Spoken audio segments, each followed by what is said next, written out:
What's the term? Certainly very strong language here out of that commentary on Xinhua News Agency on the weekend. Now, obviously there are two facets to this. Obviously, first is, China's exposure to U.S. debt. The second is, of course, they're taking this, I guess, opportunity to further their interests here.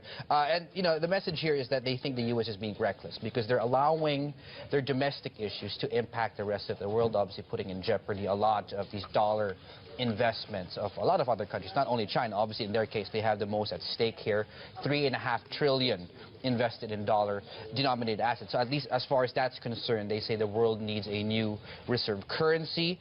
And they're saying that now, obviously, you're seeing a lot of debate at this point, that it's a good time for the world to sort of rethink and reconsider what the future should look like, and as you mentioned, how it can build a de-Americanized world. Now, obviously, currency is one part. It's not the only part. Another part is, we all know China wants to have at least more say in global affairs. So, for example, they're saying the U.S. has to respect more the sovereignty of other countries, not to meddle into the domestic issues of other countries.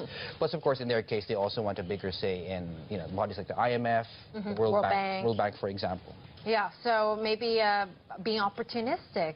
Let's promote the use of the renminbi. But how can you do that when this currency isn't even fully convertible yet? It's not like I can just trade the renminbi into any currency I want. Right. I mean, certainly they do have a lot of domestic issues that they have to put their house in order before. Yeah, just a few domestic issues. Well, one of it is to make it fully convertible. Certainly a very big one. Liberalizing interest rates also comes hand in hand with making your currency fully convertible. I mean, they're doing a lot right now. They're obviously right now in the middle of, say, increasing the number of uses as far as trade is concerned.